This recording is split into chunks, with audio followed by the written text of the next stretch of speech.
The Ford Bronco, though, on your dry erase board. Yeah, seriously. Who's back, Ford Bronco? That couldn't be more true. I've always enjoyed those shaped cars.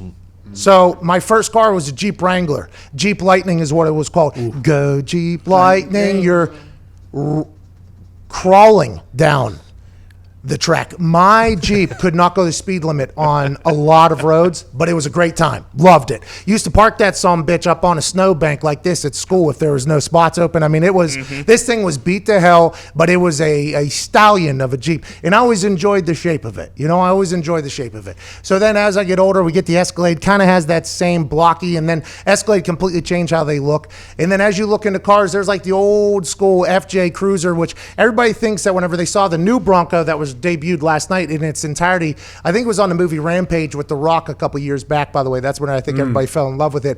But whenever it was debuted last night, everybody was like, oh, that looks like a Toyota FJ Cruiser. And then younger folks who Googled Toyota FJ Cruiser got the modern version of that. But if you go back to like 1984, the FJ Cruiser was this blocky, boxy looking, badass looking vehicle. Looks like a safari vehicle. And then if you look at the G-Wagon from Mercedes, and then you put the Jeep in there a little bit, and then a Range Rover, and if they were all to bukkake on a new SUV, it would be this Bronco, and it is a beautiful bukkake. I mean, it is. I'm looking to get in line. I assume that waiting list is going to be a very, very long one. I haven't seen a lot of hype like this around a car since like Tesla's maybe Cybertruck. But this thing, I think Bronco got it right. And I can't believe he made a comeback, especially after what OJ did with that damn thing on the internationally televised longest police chase by a celebrity in the history of Earth. Then everybody's just like, yeah, he killed her. Everybody's just assuming he killed her. And then now Bronco's like, yeah, but it wasn't us, though. Remember? Hey, it was not us. Listen, it was the person in there. It wasn't we had a big commercial there. A lot of people saw the Bronco run until the wheels came off almost. You know what I mean? And then that thing had gas mileage. Hey, that Ford Bronco, the new one, is beautiful. I like the two-door one personally. And I think once you start getting people, and we talked a little bit off air about this, once you start getting like these custom companies start getting their whole hands on it. It's like Shelby, for instance. I have a Shelby GT Mustang. It has, we've really rattled off basically a lot of things that I own. I have a Shelby. It has like 600 and some horsepower in it. It's obviously a 6-speed. It's awesome. And I wrapped that around a tree in my driveway because I was Tokyo drifting around. Happens. Nice. Which, by the way, I was very good all the way up until that moment. Yeah. I didn't know that a pothole had popped up in my driveway. And I'll tell you what really hurts the drifting game.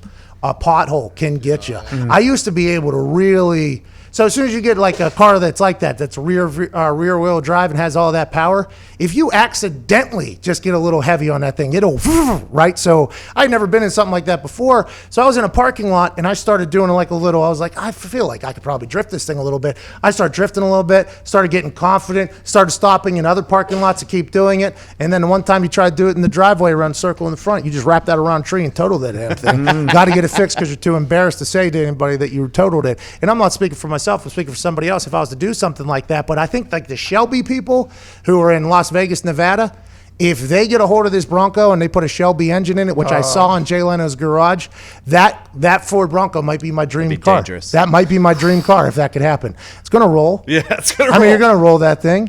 If my Jeep had any more engine power in it in high school, we probably would have rolled that thing no less than 20, 30 times at that point. But, I mean, that Bronco is beautiful. And not normally does the internet agree on things. No. And a majority of the internet was on their side. Now, granted, there was the people who were like, oh, it's ugly, but those people would never drive a car that looks like that. Right. The people that drive cars that look like that, I think all were on the same page. Like, yep, that thing was gorgeous. You should put a roll cage in one of them. Yeah, exactly. You one of them I didn't know NASCAR the doors roll came cages. off either. That two-door on the left there, that orange one, like, I hate orange cars, too. I would buy that. Like, if that was available, and that was the only one available, I was like, give me How much that. do you think it cost? I have no idea. I don't know how much it costs, but I have no idea. Because if you go off of a supply and demand, my friend, which, Foxy, that's business, baby. that is, if you do that with the price, I would assume the price would be very, very high. The secondary market for these are going to be even higher than Ford's market, obviously. So, I don't know. It's going to be expensive as hell. The base model starts under 30,000, and then obviously Those things Starts going up. Hey, Under 30. Hey, let's go. Let's go back to Detroit, though. Ford is all the way back. Detroit's gonna be back, and that means the Lions are going to the Super Bowl, baby. Does the Bronco... Okay. All right. I just happen to have the shirt on today. Good shirt. By the way, great Thank day you. to have that shirt on Thank with you. what Yeah. Ford did last night. Yes, sir. So, OJ almost killed the Bronco. Oh yeah. And we brought the Bronco back to life, didn't we? Hell yeah. 2020 brought the Bronco, you get it, back to life. Bingo. And what if it brings Ford back to life? And what if it does bring Detroit back to life?